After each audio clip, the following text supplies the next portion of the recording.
Hazel Eyes by Boy with Uke. This is your ukulele. We're going to play it on guitar.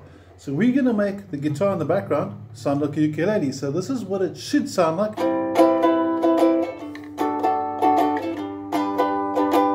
And if we take the ukulele away now, and you take the guitar, we're going to have this.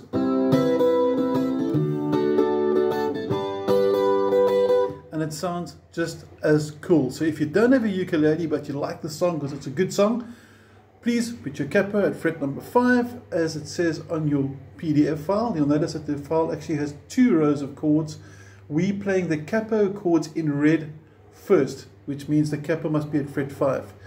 Gonna have some cool easy chords. C major 7.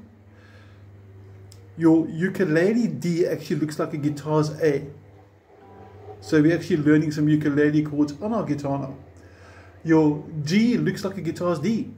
So these are chords you're familiar with, but they've got different names. So this is a nice way to get into playing ukulele at the same time. So if you decided you like this, you want to get a uke, at least you know some chords. B minor looks like F sharp minor, so please pay attention to the shapes, otherwise you're going to get seriously stuck. And then the last chord, the E minor, looks like this. Now the diagrams are there. If you're not sure with the shapes, drop me a WhatsApp and I'll definitely help you. The other catch is if you want to emulate or get a ukulele sound out of your guitar, capo fret 5, because it essentially is a ukulele. Those strings are the same as the uke. Yeah, she comes again. Obviously because the body is a bit smaller and this is an electric guitar, the tone will be different, but the notes are going to sound the same. Now, the blue column, I'll go over them at the end of the video, but right now we want to get into the playing of the song. So ignore the top 2 strings. Try your best not to strum them. If you do by accident, don't stop. Learn to play through the song with or without mistakes. Okay. If we stop all the time as a mistake, we tend to get scared of mistakes because they stop us. If you continue to learn to play through them, we're not that worried about them because we know they're going to get better and they don't stop the song. Now your rhythm for this, super easy. Down, down, up, down, up. Or slow motion. Down, down, up, down, up. We got that? Play along with me 4 times in a row just to get the rhythm. Make sure you're happy with it. 1, 2, 3, 4. Down, down, up, down, up. Second time. Third time. 4th time. Now from there you're going to go to your new D. Like I said, different shapes. There's 2 ways to play it obviously. Your new G looks like a D. So just get your head around this. It can get a bit confusing. B minor looks like F sharp minor. And your E minor looks like B minor. So again, I'm repeating myself here just to guide you through and to reinforce that you get familiar with how your ukulele chords look. So if you decide to switch over to ukulele, you already know the correct names for the chords. Because the shapes look the same, but they've got different names on the uke. Okay, enough repetition. Let's play the song. On the structure, it's C, D, G, B minor. Second time, C major 7 again. D, G, E minor. And you'll notice it says stop in light blue, which means you're going to go and you just stop the rhythm. You don't stop the sound. So this is wrong because they have stopped the sound.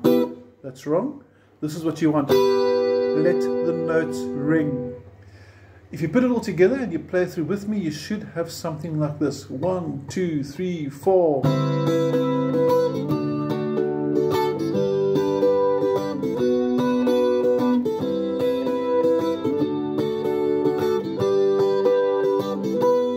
3, 4, and you start all over again.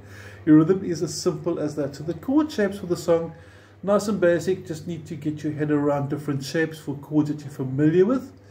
And you got the song. And then for your verse, we're going to have a bit of a change. It's C major 7, B minor, G, B minor. So I'm going to show you a different way to play the G chord, because G in ukulele normally looks like a D. We're going to play it with first finger flat. I'm going to focus a bit more, turn the camera around a bit onto the fretting hand now. There's your new start. That's what your B minor should have looked like up close. Middle finger now goes onto the 2nd string. So you can also play G like this, and the advantage of this over here is if I go C major 7, we're looking at the verse now, to B minor, watch the G, and back to B minor. And that's a lot easier than doing this, so I won't recommend this. Big change, big change. I would rather do this. Easy change, middle finger width, loose middle finger, and that's pretty much your song. Now, we're going to go back to an overview so we get the strumming hand back into the picture over here. And we're going to finish off showing you the difference between the ukulele's tone and an acoustic guitar sound. So we're going to take the capo off now, and we're going to switch to the blue column. So now we're going to play C major 7, which looks like that. It's basically a C chord. We're familiar with him, but without finger number 1. So this is C major 7. I'm sure you know normal D, normal G. Now you're playing chords that you are familiar with, you out of the ukulele chord mentality, and you're playing chords you're familiar with. Now listen to the difference. I'm going to play the chorus introduction again.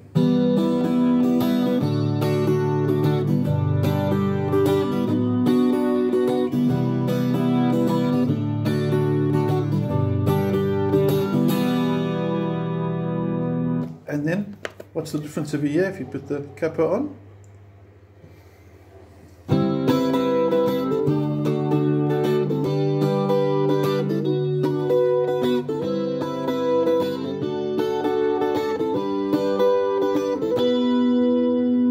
And now this is going to get awkward, so I might make a few mistakes because it's quite difficult holding the two together.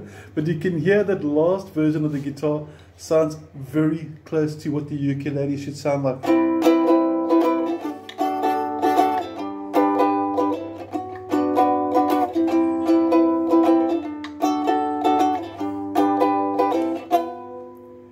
Okay, like I said, this is very uncomfortable the way I'm sitting now with the two guitars, but you can hear that with the capo at fret number 5, you get a really very close sound to the ukulele as opposed to. But if you don't have a capo and you want to play the song, still sounds pretty cool. In fact, what really sounds nice, if I had 4 arms, was to play the ukulele and the guitar with open chords together. That will give a really full, nice, rich, deep sound. But anyway, you've learned the song. I hope you've enjoyed Hazel Eyes. If you've got any questions, don't hesitate to drop me a WhatsApp. You have my details. Otherwise, have an awesome week. Take care.